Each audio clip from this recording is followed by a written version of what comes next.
I think there is going to be opportunity for art, but I think the art let me try that again. And now it's time for us to digest the lowest rung of pop culture so you don't have to. You're tuned in to the all-new CultureCast. Welcome back, everyone. This is the Michelle Obama podcast. I'm your host, Michelle Obama, and with me is Jen. Hi, Jen. Hi. Welcome to the podcast. I'm excited to be here. We are not the Michelle Obama podcast. She stole all of our ideas, so basically, we might as well be the Michelle Obama podcast. But I haven't listened to it, Jen. Have you listened to the Michelle Obama podcast? I haven't. I cannot speak to anyone else, but I am definitely just, unable to focus on anything, etc. Fair enough. And why is that? Please tell me. What's going on in our world that causes you to not focus? Well, in case anyone's listening to this in 3 years after the world has exploded, the answer is the pandemic. Yes. And Jen, the last time you were on the show, which has been far too long in my opinion, because I always enjoy having you on and chatting with you. Of course. Um, the pandemic was just getting going. This was the good time of the pandemic. As it was called, the Tiger King era of the pandemic. Um, when everyone was like, "This is a thing, and we're okay with it." Well, quote unquote, okay with it. But now we've lasted multiple months with question mark on how long it'll tend to go. In case anyone's listening for the first time, I am Nick. I'm not really Michelle Obama. Surprise, I know. But anyway, so tonight, Jen, you had this idea many months ago, and I'm kind of glad we waited a little bit because more things have developed before we talked about this. But we're talking about how the COVID-19 has affected the entertainment industry across the board. Theaters have been shut down for months. TV shows have been halted, and we're going to talk about whole sort of things I'm imagining. So I guess, Jen, why don't you start off? This was your idea. What are your immediate thoughts on the entertainment industry just being shut down? Okay, well, so I'd like to start by saying everything's screwed. And it's not just in the ways that you think it's screwed. There's a lot of stuff that I really think goes deeper that a lot of casual movie fans, etc., are not really thinking about. You're thinking, okay, I understand that they can't be filming a movie right now, which is true. They can't be filming a movie, but also lots of other stuff has happened that because we can't be having gatherings. It's not just the movies that need to be filmed. It's not just the movies that were in production that have had to shut down production and are maybe going to take a year to get back into filming. That's all terrible, and we all kind of know about that. But there's a lot of behind the scenes Hollywood stuff that isn't really going to be happening. And I think people should know about it. I think people should be made aware. So That's our mission today. yeah, just spread awareness of COVID. In case you haven't heard about it. So what's one of the things that you feel that people aren't really talking about in a grand scheme of things? So I think one of the most interesting things is, we're right now we're seeing no movie festivals, right? So they're not doing Toronto, they're not doing, all the other big ones. And I think one of the things that people don't, who aren't, followers of Hollywood don't necessarily understand is that a lot of that is, that's the first time a lot of these film festivals are the first time that people see films, basically. So it's usually people in the industry, it's people from, magazines, reporters, that kind of thing.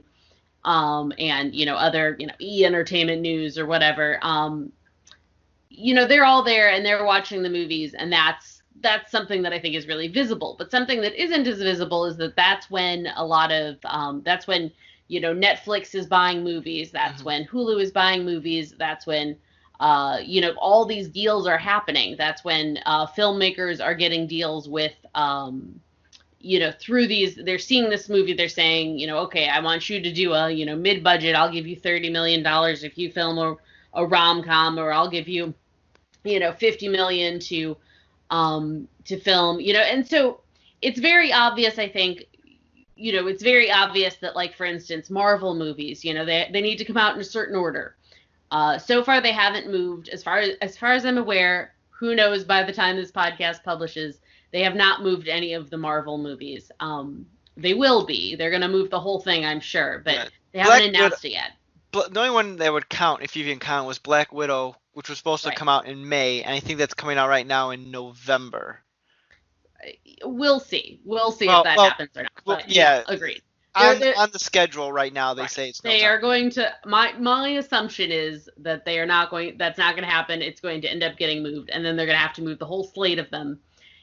So anyway, it's one thing for Marvel. Like, we all kind of understand how Marvel works, but I think one of the things that, there's a lot of, like, smaller budget, mid-budget sort of movies that, like, the way the people get their funding is they go to these big events. They go to Toronto, and for the film festival, and they meet people and they show off their current work, and then they get contracts for future work. And a lot of that is now, completely up in the air. A lot of that is, not just people seeing your movie and being excited and, having that feeling of, like, exclusivity and everything. They'll still be doing things. Some of these film festivals will still be, like, mailing screeners and that kind of thing. So, people will still see the movies, but it's not going to be as much of, it's not going to be people, like, taking a young director out to dinner and, talking to them, or, like, getting to, meeting them and then deciding to invest in their future work. And that's where I think we're going to see a lot of issues where films just aren't getting funded. I mean, the thing is, any movie that you're going to see in a movie theater costs a good amount of money to make. It's pretty hard to just, like, come up with that on your own unless you're, kind of independently wealthy or something. There usually have to be investors and backers, and that's where I think we're going to see a huge shift, is who's going to be investing in these movies that, we're not even sure when they'll film or how, who's going to sit down and write them. And then once they do, they're not in this position where they've traditionally done a lot of this work to help these filmmakers and to invest in these filmmakers. I think it's going to have kind of long-reaching implications. Yeah, that's definitely true.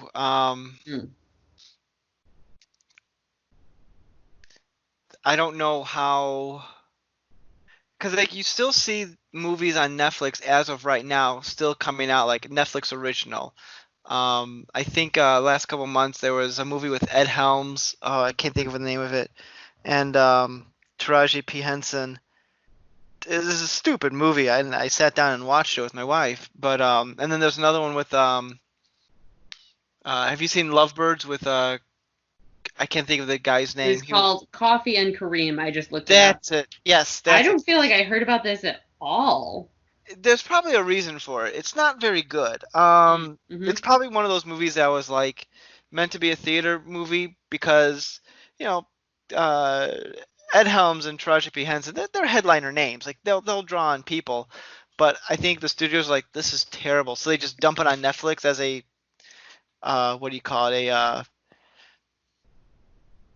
I want to say cautionary gift, but that's not right. I have pandemic brain. I'm just so mush at the moment. It's not even funny. But another one with I can't think of his name. It's not important. But they're still coming out with, like, Netflix original movies, but that well's going to run dry eventually.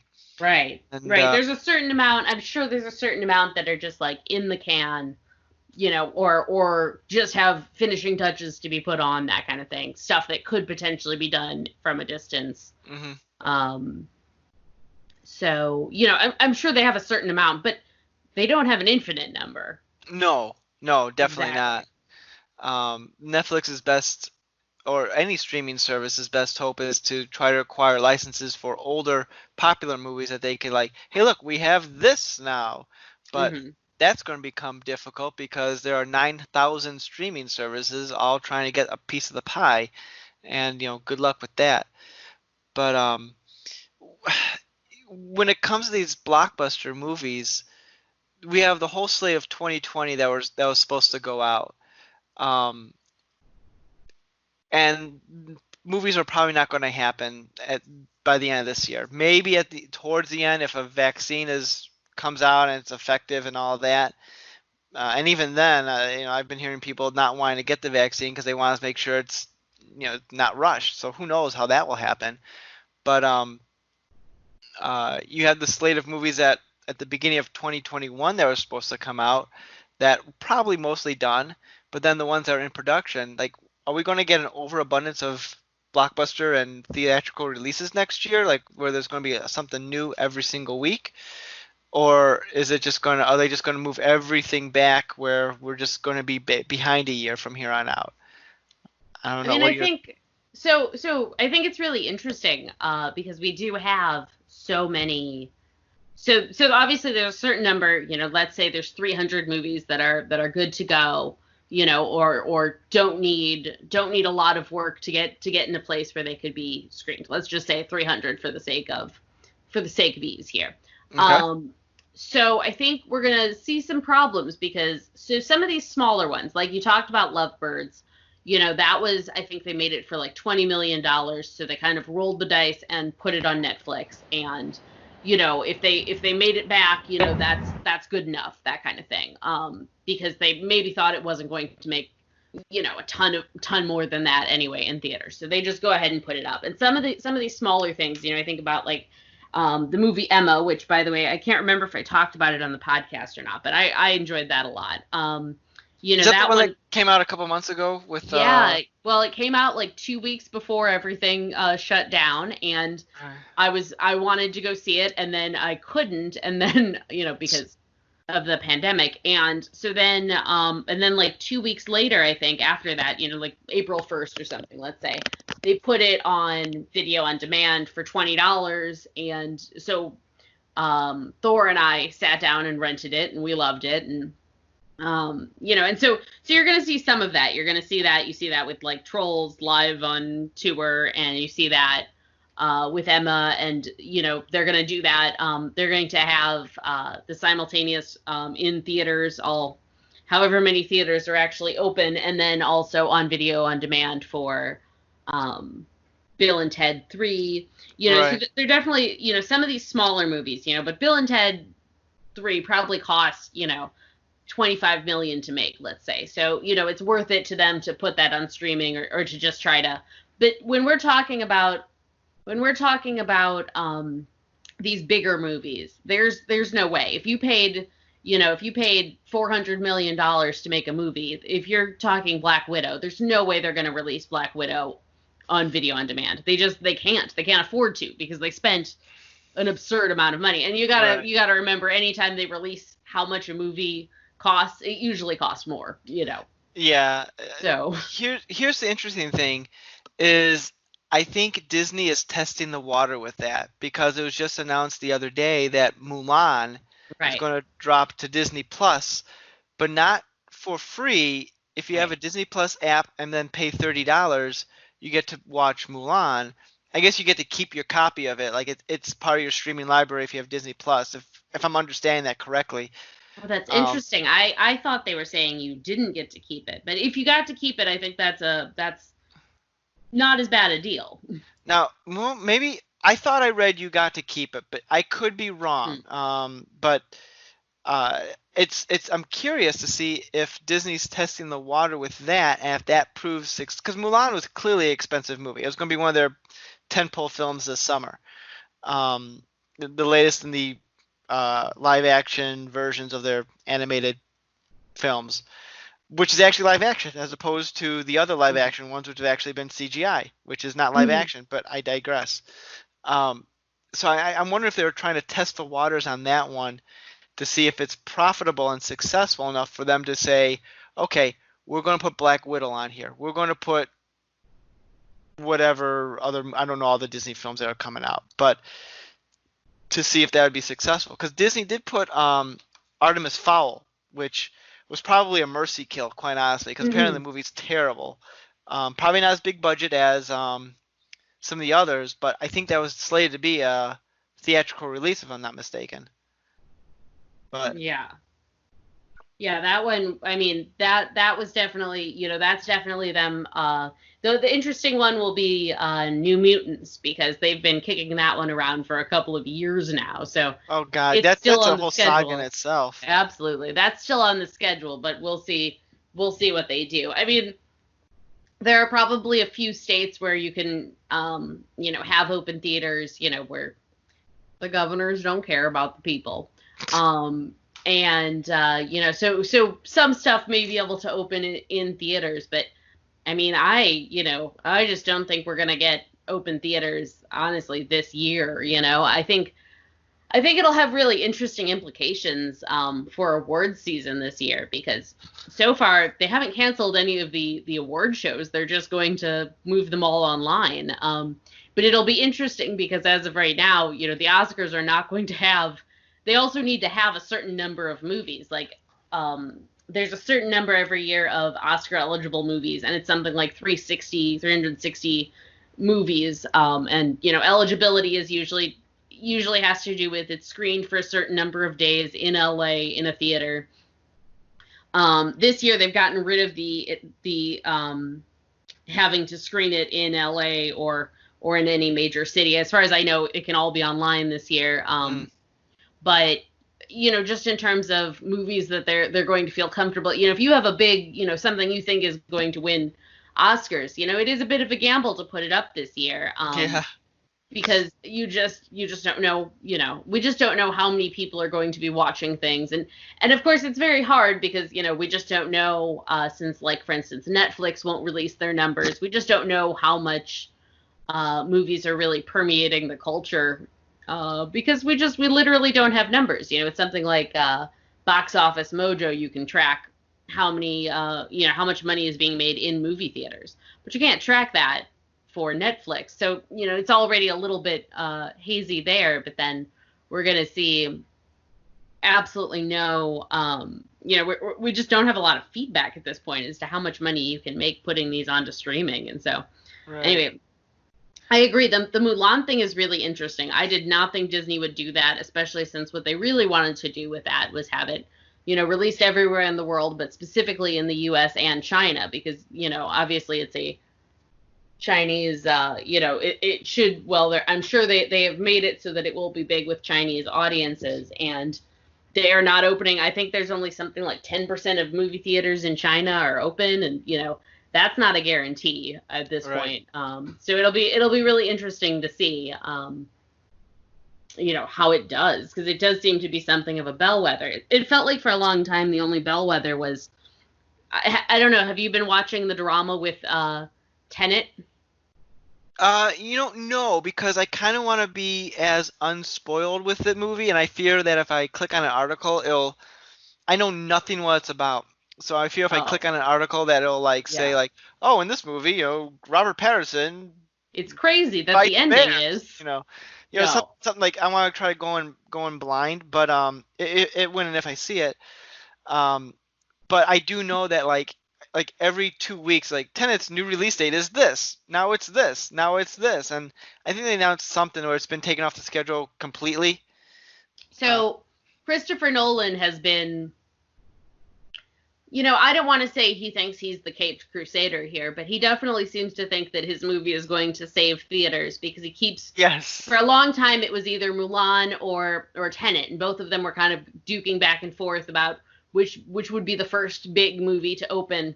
And he I kept do saying, remember that. I do remember yeah. hearing about that. Yes. He kept saying, he wanted it to be Tenet, and the theaters were kind of like, well, we just don't know. And, like, so for instance, in China, they've opened the theaters, as I said, but they aren't showing any movies that are over 2 hours.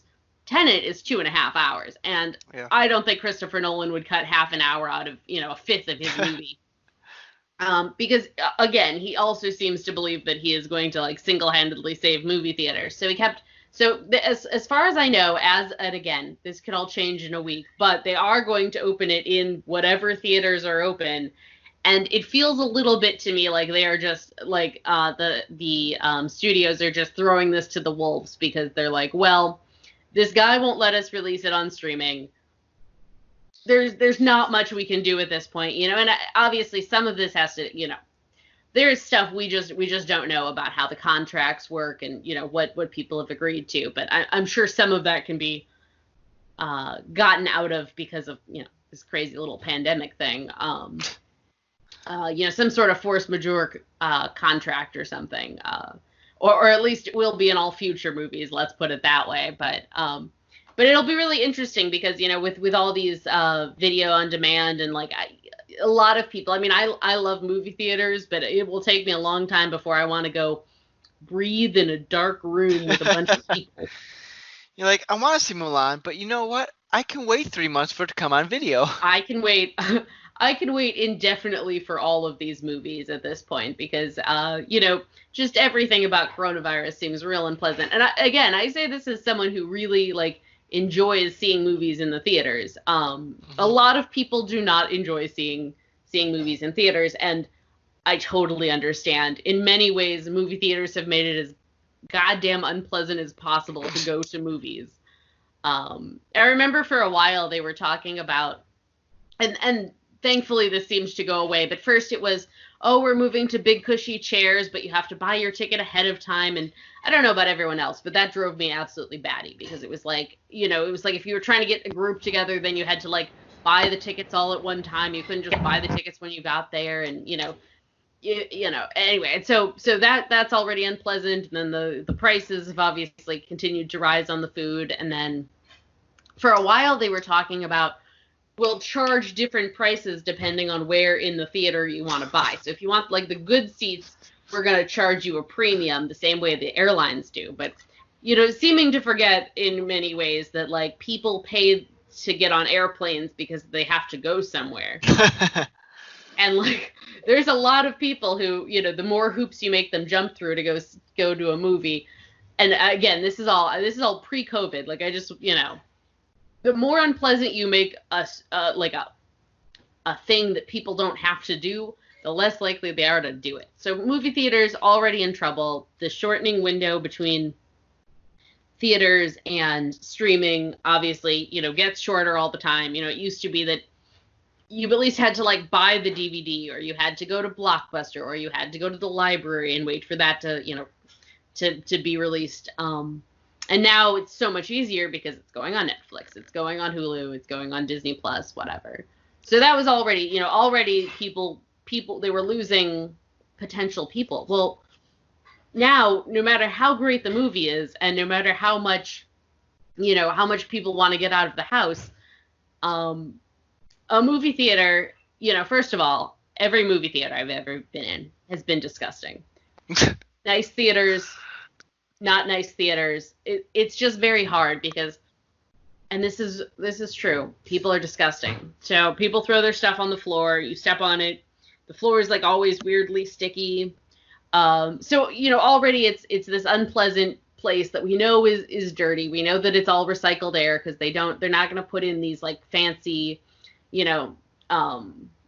better circulation systems. They're saying planes supposedly have better circulation systems.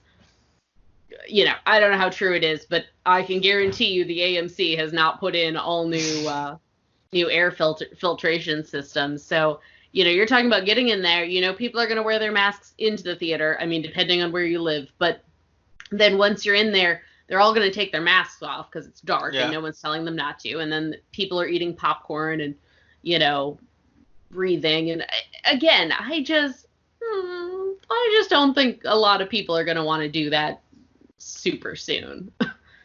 So. No, probably not. I know I have a good reason not to go to the theater. I have 2 young children who are not at going to movie theater age. And so Right. it prevents me from really going to the theater unless if it was going to a movie with a buddy, or or the wife and I get a babysitter to see a movie that we both want to see. And I mean, since my kids have been born, the only movies we've seen were, I think, Avengers Endgame and Star Wars. And because those were big movies, you want to see them on the screen, you don't want to wait Big to get tentpole, you don't want to be expensive. spoiled. Yeah. Yes. Those are films you want to see on the screen.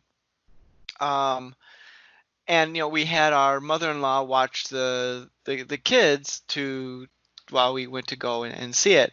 and so that kind of worked out in that regard. But uh, so yeah, I have a good reason not to go to the theater. I'm not gonna lie, there are a couple movies that are coming out this year that I was very much looking forward to, which we'll talk about that later on. I think that'd be worth chatting about. But it's going to be interesting to see when people are going to feel comfortable enough to go back, and how studios are going to react to that, um, and how movie theaters are going to react to the studio's reaction. To follow up briefly with Mulan, I did quickly look it up. Once purchased, Mulan hmm, will remain unlocked to watch on Okay. Disney Plus as long as you remain a subscriber. So I'm guessing once you cancel your Oh, subscription, you do not get Mulan anymore. So interesting. that's what it is. According to the Disney CEO, Bob Chapek, is that how you pronounce his name? Great Um, question. the decision to do this is not an attempt at a new business model for future movies. I call baloney on that, but Hmm. I guess they're just, if this proves successful, they're going to test out with other films. Maybe not Black Widow, maybe not another big tentpole movie, but they're going to be doing this. But so that's interesting. So when Trolls released a couple of months ago, now Trolls was, I can't think of the budget on that, but I gotta say it's probably like a mid-budget film. It's not going to be a Black Widow. It's not going to draw on Black Widow audiences, but it's not going to be a nothing movie. It's kind of like in that in between. It's a sequel to a movie that was fairly popular a couple years back, aimed more at younger children. Which, have you ever seen the original Trolls? I did actually see it. I didn't hate it. I thought it was okay. Yeah, I it's a thought fun the movie. the animation for the bad guys was like a little hard to look at, but I thought the actual trolls themselves were like cute. Yeah, the movie itself, like it was happened to be on, not surprising, uh, network TV when the new movie was coming out. So Hmm. it happened to be on TV, so I just had it on in the background, and so I watched it with, my girls were running around. They weren't watching it because they're not at watching TV age at that point. But I had it on, and I liked it. It was cute. So that was like the first big movie that they decided, okay, we're gonna go straight to streaming. There are other films like Birds of Prey and the aforementioned Emma, but they had already been out in theaters already. Hmm. They've had a very brief theatrical run. This is like, we had no theatrical run. We're going straight to streaming, and it proved to be a runaway success. Probably for parents who are like, we need to entertain our kids somehow. Here, we'll buy Trolls. It would cost the same as if we went to the theater, probably cheaper, and boom. Um, and what was it? AMC had a meltdown because Universal decided to do that. Do you remember this drama that unfolded? Absolutely. How they were like AMC, we're banning Universal Pictures from here on out. Bit of an overreaction.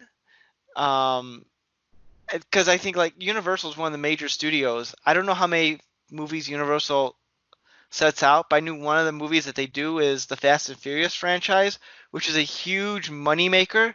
And if you're saying we're not having any movies, that's like saying, yeah, we don't want your giant movie to come in our theaters that will make us tons of money.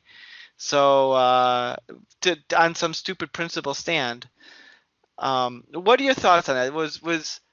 Is AMC on the money, or are they overreacting, or what do you think about that, Jen? So I think it's really interesting. I think right now, like I said, I think movie theaters are suffering. Again, I'm not even talking about COVID. Although I think it is very likely we're going to see at least one major chain and a lot of independent movie theaters shut down as a result of COVID. Um, my money's on AMC. They've already declared bankruptcy. Obviously, a company can declare bankruptcy and linger indefinitely, like a Sears. Um, But movie theaters in general, like, they just cost a lot of money to run. They're just not making as much as they would normally. Again, outside of COVID, I just mean, like, year over year, more and more people are deciding not to go to movie theaters. Mm-hmm. And some of that, I do think there is an extent to which some of that is. I think some of it is people don't, people just realize that it's very expensive. I think people are a little sick of some of the um, are just kind of, everything's either a sequel or a remake. A lot of the smaller movies don't feel like something you have to see in theaters because of the short run in theaters. But, when we were kids, it took like 9 months usually for Yeah. a movie to get on home video. The window is already shortened. I can understand from the movie theater's perspective, if you start giving people an option to not go to the movie theaters and just make it, where you can still see, if the option is see stuff that's a little older, you're going to lose a percentage of your audience. If the option is see stuff that's a little bit older or see the stuff you could see in theaters, there's going to be a whole lot of people, again, outside of COVID, who are just going to not go to movie theaters. That the only reason they go is to see things that they can exclusively see in theaters. I think there is a certain extent to which movies are focused in many ways on, like, the wrong audiences. They're just not making movies for the audiences that want to be in theaters. Like, for instance, I've heard that Hispanic viewers are, like, some of the most dedicated and loyal moviegoers, and we have very few, like, Hispanic centric movies, like centered on Hispanic actors or on Hispanic storytelling, or I mean, there's some, but it's and for the most part, when they're making movies for white dudes 18 to 34, and I don't know that they're the ones that are going to theaters, and so I think that's part of it too. But so overall, you just have a lot of factors that are keeping people from movie theaters. And again, if with Trolls, the whole reason that they were pitching a fit was because we're destroying that window, and there's just a lot of people who aren't going to take their kids into the theaters. And I think especially for kids movies, I mean, I don't have kids, so maybe I'm not the best judge of it, but, like, when I think about going to see a movie myself, I think, like, okay, well, so that's, depending on what time of the day or week, Yeah. that can be a pretty expensive thing. Now, if you have 3 kids and they all want a snack and they all want, pop, and they all want, whatever, and now you have like 5 of you, and you've got to go see this movie, and it really adds up. Or, even like you were talking about, if you and Kiwi go see a movie, you have to find a babysitter, and you're not taking the kids, and then that adds $60 to the, $12 each you were paying already to get in, and that's, again, no snacks or anything. So anyway, so I think movie theaters have made it very unpleasant to go, and I think they're going to lose a lot of people who would only go to a theater because they want to see that exclusive stuff. But either Yeah. way, I think movie theaters are in big trouble. I think already they were in big trouble, and I think this is going to be the nail in the coffin of a lot of movie theaters. I looked this up. I don't know. Let me look this up again. I don't remember how many movie theaters there are in the U.S., but let's see. I think the information is only available as movie screens. Hold on.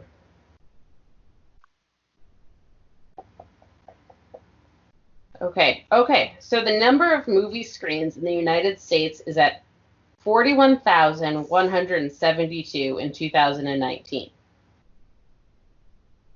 So that's, that's not movie theaters, but that's, that's every multiplex with 30 screens, and that's every, little art house cinema with 2 screens, and that's the Music Box in Chicago, and it's that one in Austin that everyone likes.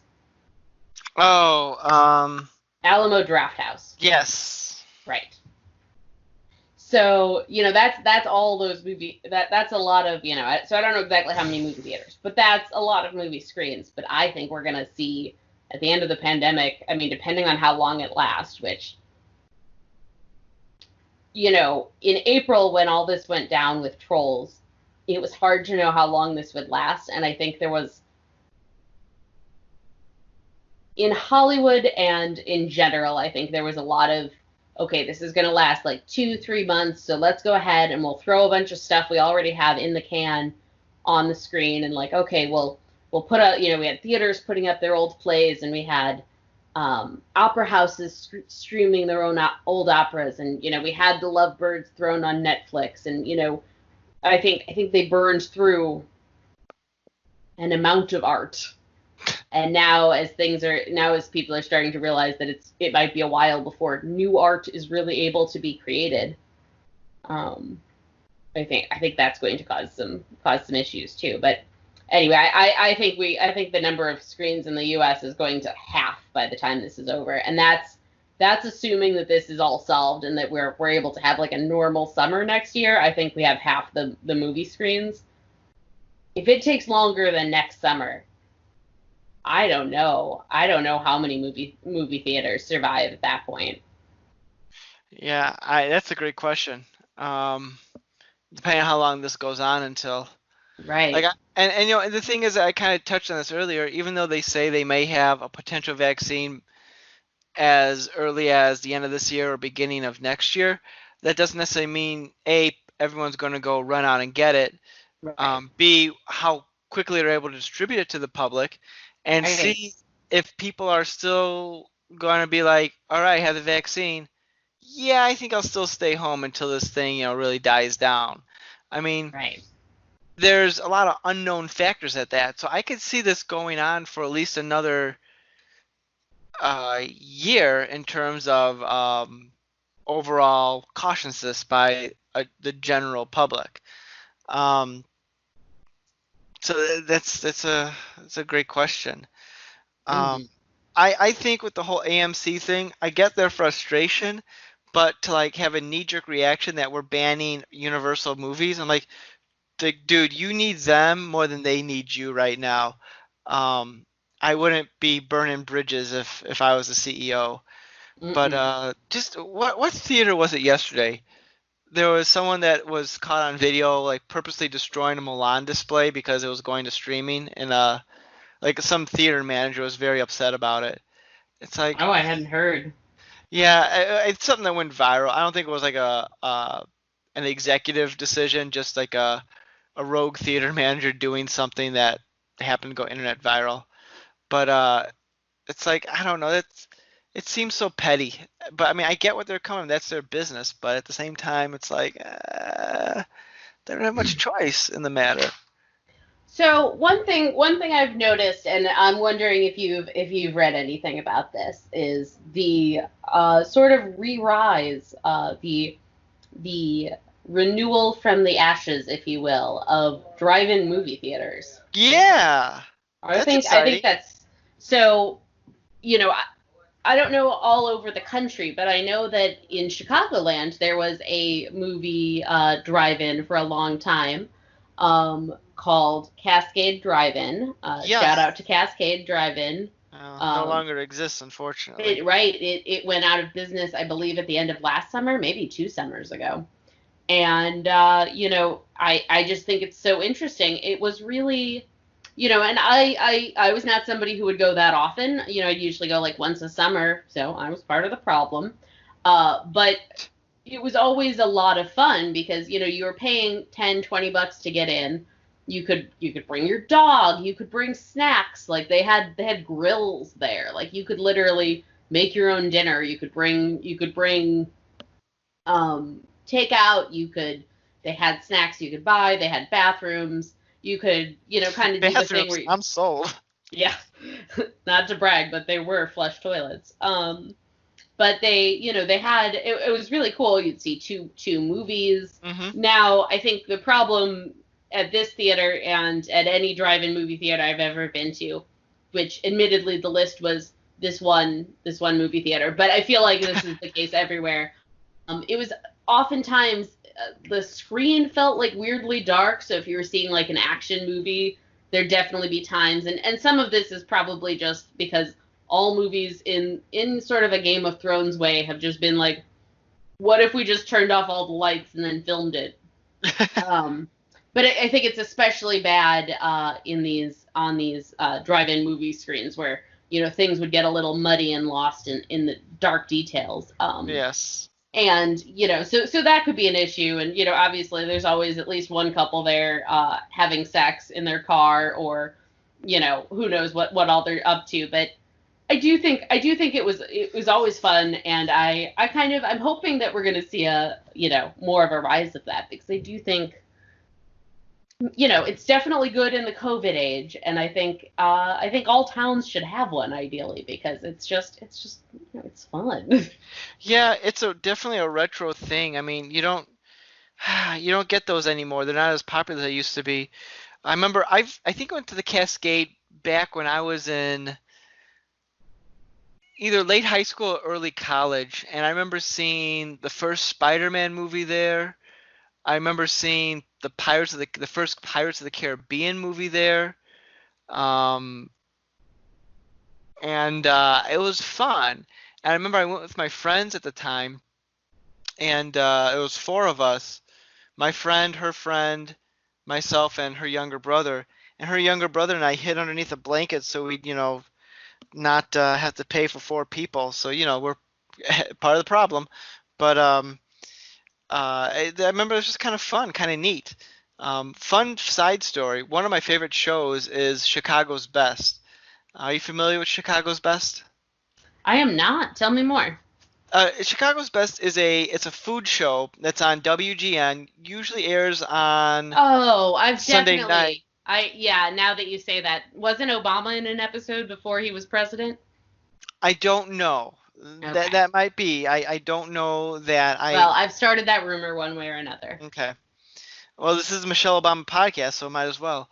Um, but they it was an older episode, and then they recently had a clip one because they're trying to fill time, and they had a segment on the Cascade Drive-In, and it's like, Hmm. ooh, they no longer exist anymore. But Yeah. it's just kind of unfortunate when you have a long running show like that and they show old stuff. But yeah, I would be all for the drive-ins coming back. And I think it'd be really fun if the drive-ins had like a retro night, like to show a movie from the era where drive-ins were like popular, like have like some B movie, sci-fi movie from the 1950s, or some silly comedy from that era. Just something that I think would be a fun retro. I don't know how well it would appeal to a lot of people, but I don't know, it would be fun. I remember in a couple of months ago when I think it was a Rockford era drive-in was opening up, and I don't remember the name of the drive-in, so I apologize. But on the news had a segment on like, oh, they're having a drive-in theater tonight, and they're showing this movie and that movie, and they had an aerial shot. There was like a line of cars like going down, it seemed like a mile, just trying to get in. Um, and it's like how hungry people were for like either entertainment or just something to do. And it was just interesting. I don't know if drive-ins are still getting that kind of business, but it's it's good to see that people are willing to go to these sort of things. Hmm. So I would Yeah. be all for more drive-in theaters. No, absolutely. I'd love more drive-in theaters. I'd love and I think there's something, it seems like, I mean, I am not, I've never run a drive-in theater, but it seems like they'd be fairly easy to put up in maybe not in major cities, but certainly in like suburbs or any area where you've got, a big space. I think it would be fairly easy to put one up in a, less official capacity. Obviously, if you're showing films to large groups, you're supposed to get permission. I don't know if they do. I mean, I think the movie theaters do, but certainly there are people who could just sort of in smaller towns get away with putting up a screen or like putting it up against the side of the high school or something, and chances are very good that no one would notice if they were doing that. In the same way that people will definitely like stream movies for groups. And I don't know how often. I would hope like the library would have permission. I don't know that I believe that all the places would bother. But so anyway, I think you could see that kind of popping up. Certainly there are still movie theaters that are open right now. Not so much around our neck of the woods, but definitely in the country. Mm-hmm. There are movie theaters showing Back to the Future and Yes. different sort of throwbacks and older things. So clearly some people are still going to theaters, but Yeah, I know it's funny. some of them will be dead soon. Yeah. Um, I know there was an article. They released, I guess, Ghostbusters, the original one, back in theaters, and it said Ghostbusters is the #1 movie in America since the first time since 1986. It's like, well, yeah, there's no other competition. That's not a fair comparison.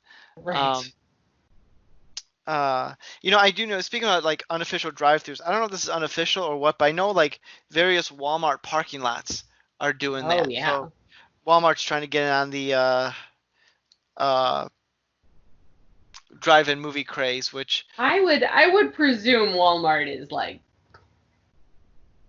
getting official approval on this, given that they yeah. are a multi-billion-dollar company. I'm sure they are. They are not just grabbing a DVD off the shelf and hoping no one will notice. Uh, Well, considering multiple Walmarts are doing this, yeah, probably. If it was a one-off thing, that's true. That you yeah, never know what a store manager uh, crazed on power will do. this is true. I Hmm. will say, I would be, unless it's Disney, I would be surprised if many theaters would even take the time to go and prosecute these people who are doing it like illegally, because it's not worth the time or effort. Um, Right. it's like I'm not going after. Especially if they're not collecting revenue. Right. I think that's the big thing. If they're not collecting revenue, then Right. they'll turn a blind eye to it. But if they're making money, because I know some people say like, "Oh, suggested donation and it'll go to charity." But that's where you get gray areas. But yeah, I'm Absolutely. pretty And sure it's right. Disney being litigious as you imply, I could see them going after every possible chance they get. I believe they would go after somebody. like fun fact. Like how they back in a previous life, I used to be a director of plays for high Hmm. school plays, and Disney licenses their musicals for stage versions. So like Beauty and the Beast, uh, it's just Beauty and the Beast. No, Lion King, like all the mainly the popular ones have stage musical adaptations. Written into the contract when you sign it is that you have to reserve 2 seats every showing you have for any potential Disney representative to come and view your show to make sure you're doing it properly. Which they're not going to come to like some high school in the middle of nowhere doing Beauty and the Beast. They're not. But it's interesting that they throw that in there. I think just as a deterrent for you to like do any radical changes or do Hmm. anything, because you have, I guess, supposedly you have to stick to the script as written, and if you vary just a little bit, they can pull your light. I don't know. They can go overdrive legal mode, which seems like an overkill, but it's it's like I just imagine like some Disney exec coming up to like some hapless high school uh, musical director saying, yes, in scene 2, the actress saying Belle said there, and it was supposed to be we're. We're going to have to sue you. We're shutting this production down. But anyway, I digress once again. Um, yeah, I like the drive-ins. I hope they continue. It will be interesting to see if some of these bigger movies just go straight to drive-ins. I don't see that happening per se, but it would be interesting if they decide to try to do that. Yeah, no, I would, like I said, I could see it, the drive-in theater being a lower cost of entry than building a movie theater. Because a movie theater, that's space, but it's also, it's all the costs associated with the building. And unless you're buying a movie theater that used to be a movie theater, it's a lot of money to get all those renovations. Even if you are, you probably want to, change up a fair amount of stuff. So it's got pretty high cost. Whereas I feel like a drive-in, you should probably get insurance and all of that, and licensing fees, that all costs money. But comparatively, field and screen is a lot cheaper than 17 screens and 20 10,000 seats, and who knows how much that all costs. So I could see them opening them up a lot more. I just looked it up. According to driveinmovies.com, there are 325 drive-in theaters in the U.S. Really, that's it. Well, yeah, they were closing for a long time, and so I'm not that surprised. But it would be interesting again to see, and again, we don't know how long this will all last, but next year it would be interesting to check and see how many drive-in movie theaters there are. I wonder if any of these movie chains, if they pool their money together, if they'll try to buy some drive-in movie theaters to like get some revenue. Mm-hmm. Like, I don't know, like say AMC being like, okay, we're gonna buy this one, and then I don't know, as a way to not get a monopoly, but as a way to, like, we can't do our theaters, but we'll get money off of these other theaters, Mm-hmm. And then try to use that as leverage, like, hey, big movie theaters, give us Mulan, give us Black Widow, we'll show them in our drive-ins, and we'll make you buckets of money. I don't know. That's it. That is very interesting to think about. To try to get some more leverage. At this point though, it's tough, especially with, for instance, Disney, buying up Fox and buying up everything. I sometimes say that there are like 5 companies in the U.S. It was all, it's very much like 30 Rock. The Scheinhart Wig Corp, secretly owns the TV station and everything else. That's Disney. Disney is definitely getting even more monopolistic, and one of the things. So it's been the law for a long time in the U.S. that movie studios can't own movie theater chains because they don't want to, because of monopolies. Because generally in the U.S. we're against monopolies. Obviously exceptions apply, and we love capitalism, but for the most part, you're not supposed to have monopolies, and so it'll be really interesting to kind of see how that all plays out, because they've been trying to buy a movie theater chain, and what do you know, with COVID, I think some movie theater chains are going to be for sale soon. All they have to do is basically, get a law overturned that says that they can buy a movie theater chain. So that'll be really interesting. And I just want to be clear, if Disney does do that, it will be terrible for movies, like, overall. I just want to make it clear, like, a Disney-run movie theater, like, Disney already owns too much. They should own less. It's very easy to be like, oh, well, I love Disney Plus because, like, I've always wanted to see Hamilton, and I loved The Lion King, the version that came out when we were kids, not the recent one. But so it's very easy to be like, oh, Disney, I have all these warm and fuzzy feelings about Mickey. But guys, it will be very bad if they buy even more of the supply chain for movies, because already we're seeing, movies that when they bought Fox, when Disney bought Fox, there were a bunch of movies that, like, basically didn't fit in the Disney brand, and so Disney let them go, essentially. And we're just going to see even more of that at a a flattening of artistic expression in that case. Oh yeah, I could see him being like, okay, we could see all these Disney animated movies and the latest Marvel movie and the latest Star Wars movie at all the prime times. Oh, you want to see the new Fast and Furious movie? Well, we are going to be showing that at 2 a.m. Right. Um, so you can come back later for that. I mean, Absolutely. No, yeah, you are correct. It is not great. It's not great, and we should not.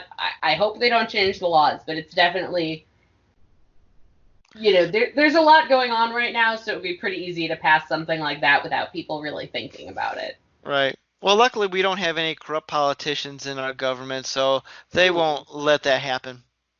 Yeah, yeah.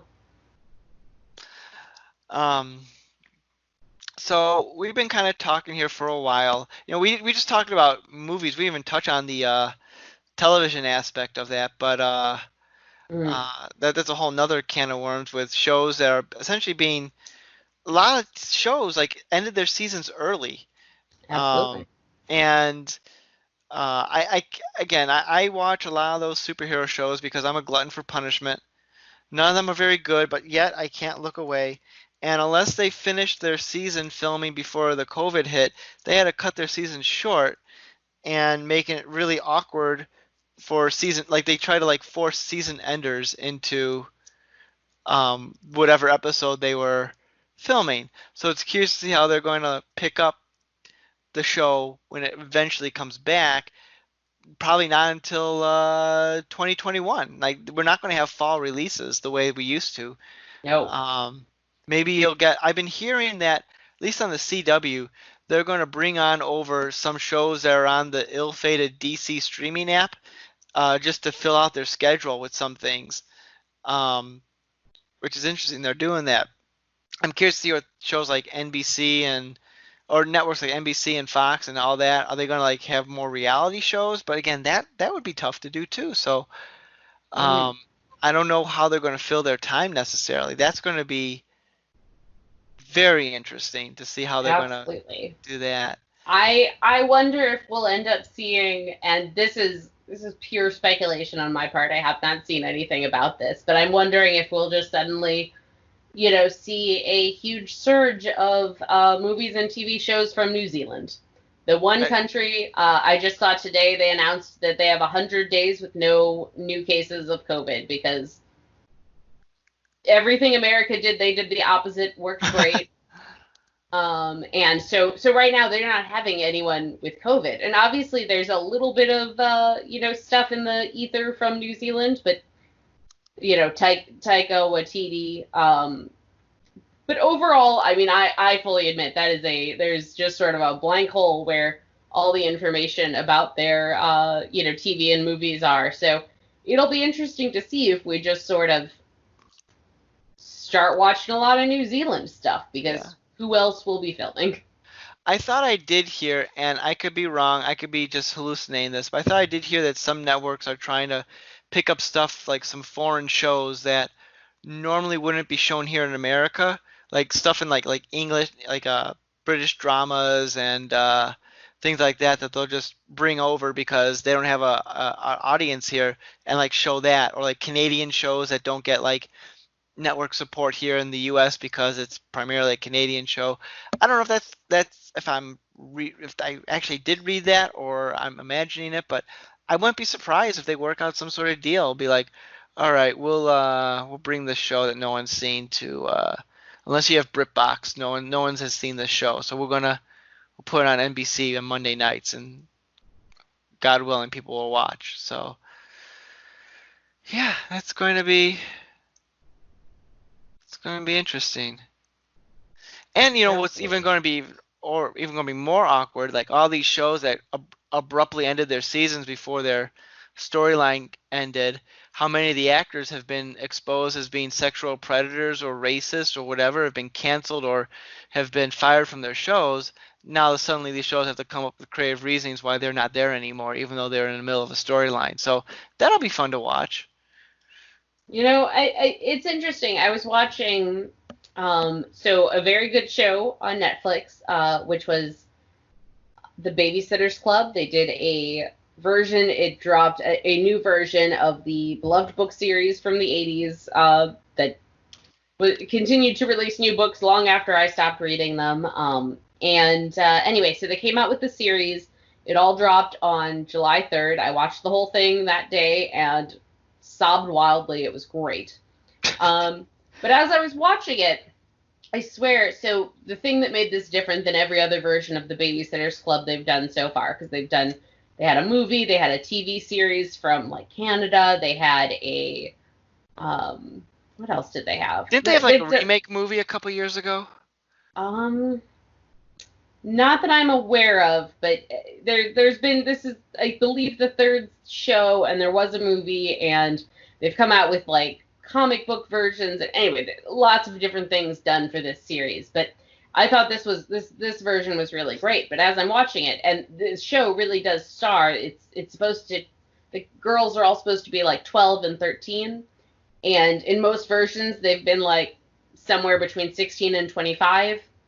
And in this version, they're all like age appropriate. They are all like actual 12 and 13-year-olds. And as I'm watching it, I think Marianne, one of the characters, the girl playing her, seems to grow before my eyes. Now, part of it is she was, becoming more confident, but also I think she was literally just getting taller because she's 13 years old, and she's probably hitting a growth spurt. And all I could think was, I really want them to do a second season of this, but these girls might be, they might be driving by the time they can film this reasonably. So it'll be, it's a show that, like, under normal circumstances, I think they would have renewed, but I don't know how much they'll be renewing things out, during this time when they can't know when they're going to start filming it again, and when, especially something where you've got, 13-year-old kids. Are you really going to, you could maybe make the argument that adults can consent to be to take that chance, but should we do that with 13-year-olds? But so anyway, so it'll just be interesting, because by the time they maybe are able to film it again, these girls could have like hit puberty. Mm-hmm. They could be, just way past where they are on the show, and it'll be a little strange, especially for a show or for a series that basically took place where they were 13-year-olds forever, if they're now suddenly like in high school as the actual actors are. So I wonder if it'll be like a what do you call it, anthology series. Oh, well, I guess that, but like if like the next season will have a whole new cast. Oh, they might have to.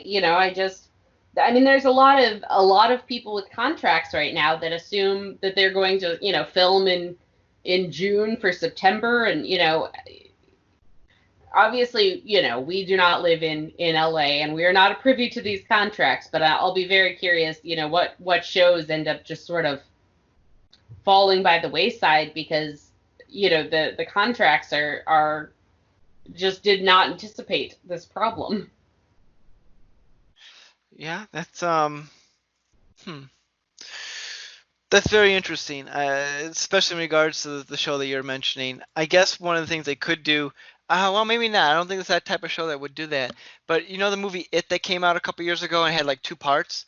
Yes. Supposedly in the second part, the kids, there's like a flashback to the kids who were in the first part, and they had to digitally de-age them, like 15-year-olds or 16 or however they were. They had to de-age them like 2 or 3 years because they had grown older and looked older, that they didn't look the same how they did in part 1. So I guess that's one route they can go, but that'd be a lot to do for I'm guessing not a very expensive television series compared to a tentpole movie. Oh, but definitely. That's interesting. Well, I'll have to check out the Babysitters Club. I mean, I won't.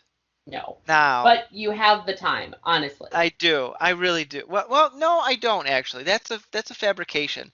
See, you think I have the time, but I'm watching my girls during the day, and then once my wife gets home, I actually go to work.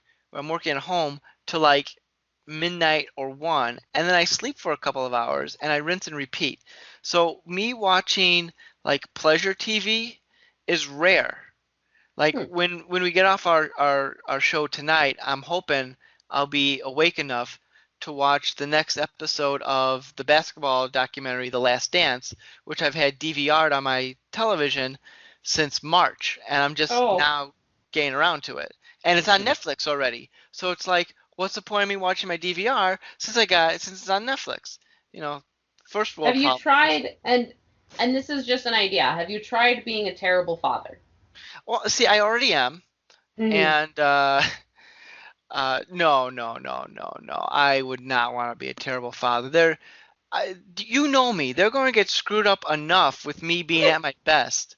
So anything less is going to be detrimental to their already development. But I will say this: my oldest is obsessed. I wouldn't say she's obsessed, but anytime I put on the Ghostbuster movies, she has to sit there and watch it. Like any of them, one, two, or the reboot. Like it's all the same to her. She's just there and she's into watching it. And it's weird because clearly she has no idea what's going on. She's, I think, young enough to where she's not quite getting it. But of all the live action movies, she's like zoomed in on that. So clearly she's my daughter. Ah, that's wonderful. I mean, I was hoping she'd overcome her programming and be better than you, but it Well, is there's still wonderful. time. I mean, there's just because you like Ghostbusters doesn't mean that she's hope is lost. Um, but anyway, I digress here. So let's speaking of Ghostbusters, but not quite. Let, let's kind of wrap up here because we've gone over a lot of different things and we're getting kind of long here, and I don't want to be up too late here. Hmm. Is movies that we were looking forward to that were canceled and we'll never know if it actually happens. Is there anything that was supposed to be coming out in 2020 that you were like, yes, I can't wait till that comes out, and you're like, oh, now I have to wait till God knows when? Well, it's funny actually. Today, Thor came in the room to tell me that um, this movie that I've been anticipating for I want to say over a year at this point. It's a little movie called Antebellum, and it's the preview. So I have no idea if the movie's any good, but the 3 minute preview that I saw before some movie 1 year ago was great. It was like so basically it's a woman um like a modern day. I think I looked it up and she's actually like an author, but I thought she was a lawyer because she just seemed to have be wearing like a power suit, but I think she's actually supposed to be an author. And but then there's like some sort of weird time warp, and then it goes like to the antebellum South, and so you see flashes of people kind of breaching the time barrier, and there's some sort of like time travel, and it's scary, and it's from somebody who was third cousins to the producer for Get Out. And so anyway, so it sounds great. I saw this preview. It was supposed to come out in April of this year. Obviously that didn't happen, and then it was just sort of in limbo for a long time, and now supposedly it's coming to video on demand like mid-September. So I'm kind of excited because again, I don't even know if this movie is going to be good, but the preview is great and the premise seems interesting enough. I'm not even sure, how a lot of times they'll kind of come out with like there's like the 30-second, there's like the teaser trailer, and then there's like the Yes. trailer, and then there's usually like a second trailer that comes out that shows like even more things. I'm not even sure I ever saw the second trailer, if they even put the second trailer out. That first trailer is real good. So anyway, so I'm pretty excited because this was the movie that I wanted to see in April and now may see at some point. How about you? There were a handful that I was looking forward to. Even though I'm not impressed so far, and I think this is a completely tainted franchise, Ghostbusters Afterlife, because again, I'm a glutton for it. Even if I hate the upcoming movie, I know I'm going to see it in theaters, and I know I'm going to buy it on disc because I have a problem. Um, Hmm. I was looking forward to the newest Fast and Furious movie because that's a guilty pleasure franchise. Though I don't think I would have gone to see it in theaters. I probably would have waited till it was out on to rent. I was looking forward to No Time to Die because I'm a big Bond fan and I'm curious to see how they're going to wrap up Daniel Craig's era of Bond movies. I was looking forward to Wonder Woman 84. Oh, Um, definitely. I know my wife was a big Wonder Woman fan from the first movie, and that was a pretty solid superhero movie in itself. And of course, add that with the flavor of the 1980s, and you've sold me a ticket. And arguably the biggest movie I was looking forward to this year, which is might be surprising for me, is Halloween Kills, the sequel to Interesting. the Halloween movie. I thoroughly enjoyed that last Halloween movie. Of all the slasher franchise, Halloween, Michael Myers might be my favorite. Um, but that last one was really, really good. And I think the reason why I liked it so much was I saw it like opening weekend with the Gorehound in like a packed theater, and like everyone was like really getting into it, and like everyone's like woo ah, and like shouting in the theater, and it makes for a really fun experience. um, and I think I was looking forward to repeating that kind of fun experience again with the new Halloween movie, but that's been, of course, delayed till next Halloween. So, Hmm. which I applaud. I think this is like the first time, well, the last with this new version of Halloween that they're actually releasing the Halloween movie in October. I always feel they release them at oddball times that have no relation to like the holiday, but I digress. So, those are kind of the big ones that I was looking forward to seeing, but alas, they'll be released Yeah. whenever. Yeah, I mean, at this point, a lot of it there are some real question marks, and it will be really interesting to see, how some of these big tentpole movies, the Marvel Cinematic Universe, the Star Wars, if you will. Oh, and I just want to include a funny note, which is so Thor, who sent me an article, which I now can't find because obviously I'm on here and can't find it, but I did hear that the next Star Trek movie was supposed to be about a intergalactic pandemic, and it has now been canceled. So I think in the end, Yes. that I think the biggest change we're going to see, number one, we're going to cancel this Star Trek movie, but also, and I cannot stress this enough, that right now there are some people who want to break into Hollywood who are at home right now, and they're writing their little hearts out on a script about dating over Skype. And I beg those people, once we are out of quarantine, no one wants this. No one will want to watch that. Like, I really hope Hollywood will just put a little breath before they go back to creating, before, like most things, you need a little bit of time between a historic event and the time when you start putting that event in commercial art. Yeah. And I pray that these companies, these money seeking missiles, if you will understand that there will be nothing more exhausting than any TV show you might create with like Zoom in the title. No Zoom school, no Zoom dating, no Zoom family reunion. Just like, don't create those for at least 10 years. I promise you no one wants to watch them, and it will be swiftly canceled. And you will just make people upset. So I think that is my advice to Hollywood, is just like, whoever's sitting there writing that, like, nobody wants that. Nobody wants the I would also add that when all the comedy shows and everything come back, nobody wants to watch like Law and Order SVU discovers the pandemic, like, just, I Oh, promise you they don't. Law and Order, and cop shows will have other issues to deal with when they come Well, back. that's fair. I They'll be forgot like, about "Are you that. sure we can't do a pandemic episode? Because it's way better to talk about than the other things we have to deal with." But Yeah. to add to that, to give a little context to that Star Trek story, is that the script was written well before COVID-19 was a thing. Sure. Um, it was just awkward timing, And about a year ago, there was already talks of that movie not happening. And I think this was just like the final nail in the coffin on that one. So that's just to add a little more detail on that. But yeah, I did hear about that recently. How they supposedly it was going to be about a pandemic. It's like, oof, poor timing, poor time. Bad timing. I know a lot of people are at home right now watching Contagion. First of all, don't do that. But But you can listen to our podcast episode that cousin and I did for Contagion a couple of weeks back. no, I won't. I'll never listen to it. I'll never watch Contagion. I just won't.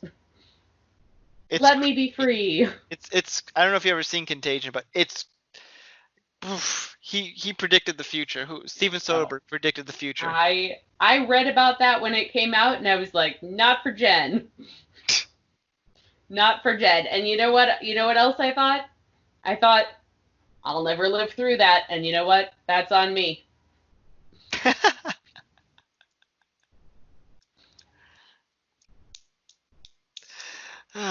Glorious. All right. Well, do you have any final thoughts on how Hollywood has just been destroyed beyond belief, and we'll never get back to a true movie release ever again?